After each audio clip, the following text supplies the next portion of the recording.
My name is Anita Karpi and I'm part of the executive team here at Plato.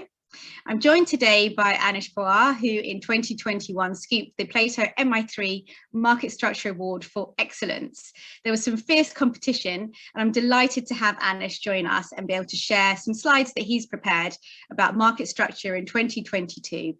So welcome to you, Anish. Thank you, Anita, and thank you again for the award. It's an honour to be recognised by the Plato Partnership, especially with such an esteemed membership. So what I thought I'd do is just start sharing my screen, is to just go over what I think to look out for in 2022, given that there's sort of so much going on in market structure land, and maybe just give you a few thoughts and show a few charts about how we see the kind of landscape evolving.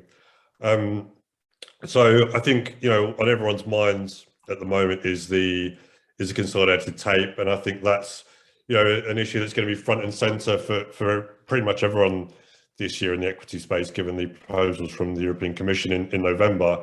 And this slide here shows a survey that we conducted actually just before the proposals came out, industry survey about what kind of tape would the industry like to see, and we saw majority support actually for a real-time post-trade and a post-trade tape and a tape of pre-trade quotes. So what we have in the Commission proposal is a commitment to a post-trade tape only with pre-trade tape of quotes, a possibility down the line. Now, I think what you can be sure of is that there's never going to be industry consensus on the right design and format for a consolidated tape. But that being said, I think the most encouraging aspect of what the Commission's proposed is that it commits to putting something down, in the legislation. It's been 3 years since the introduction of MiFID II, and there hasn't been any industry-led solution sort of emerging.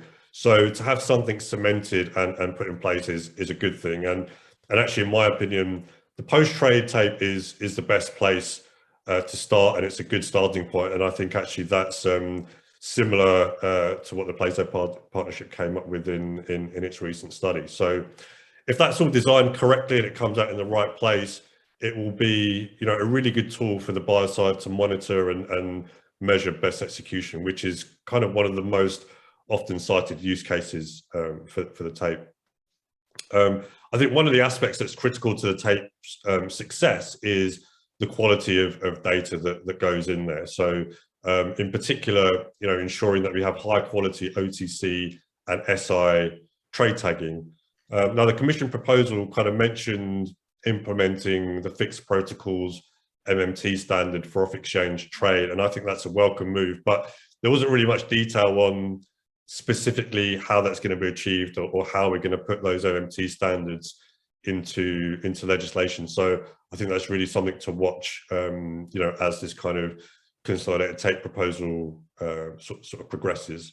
And there are kind of well-documented questions separate to data quality about the revenues that the consolidated tape will generate, and particularly regarding the need for prospective consolidated tape operators to set revenue targets and how those revenues will be distributed. Now, I won't go into those things in too much detail because they've been, like I said, well documented, and there's plenty of kind of media coverage in that. But what I will say is, with those sorts of conditions in place, it could make it tricky or challenging for any tape operator or prospective tape operator to put themselves forward and really put their neck above the parapet, as it were, to run the tape. So there is a fallback option in the Commission proposal for ESMA to potentially run the tape if nothing comes through the tender process. So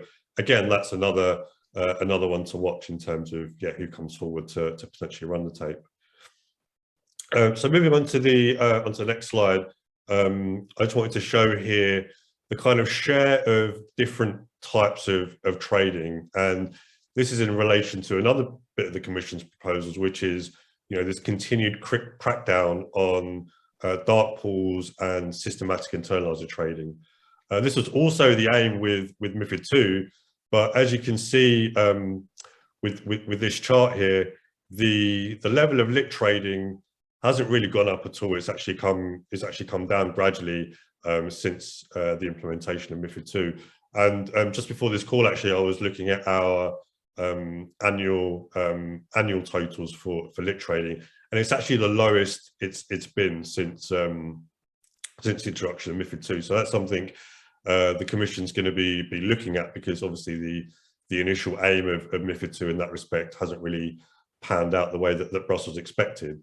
And so on the other hand, as you can see, sort of OTC and dark pool trading have kind of seen marginal gains since MiFID II. So again, sort of seeing what the Commission's planned here is interesting, and it's important to look at this chart when considering the specific proposals on the table. So for dark pools, for example, the MiFID II proposals currently suggest reducing the 8% volume cap, which I'm sure many of the watchers will be familiar with, down to 7%, and imposing a minimum size threshold for dark pool trades, which for most EU shares, I think is going to be around 20,000 euros, which is quite a significant size threshold to put in place.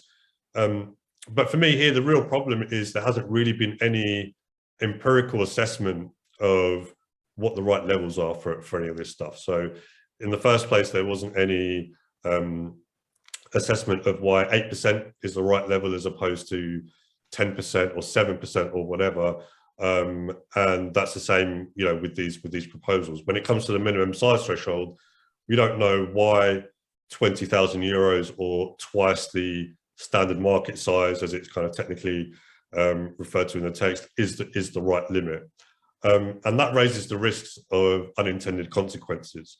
So you can see from this chart that, you know, imposing blunt limits like volume caps doesn't really achieve the goals, and it can lead to undesired outcomes.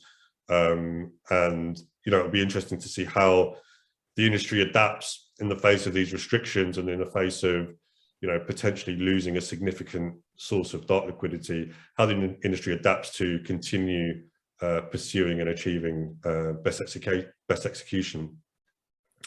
And I think when we're looking at the whole lit versus dark debate in general, you know, I think we need really an independent, holistic study that looks at the amount of lit trading needed to sustain efficient price discovery.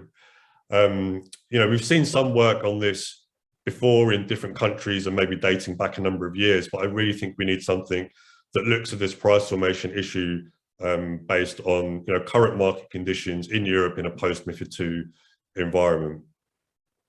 And then just before summing up, the last slide I wanted to go to is just another illustration of sort of these dark trading restrictions, and, you know, how the EU's approach to market structure will be under more scrutiny than ever because the UK is pursuing its own, you know, post-Brexit reform agenda. So far, you know, the UK has kind of gone in the opposite direction to MiFID II by removing the dark pool caps entirely and indicating that it won't impose any further restrictions on off-exchange trading.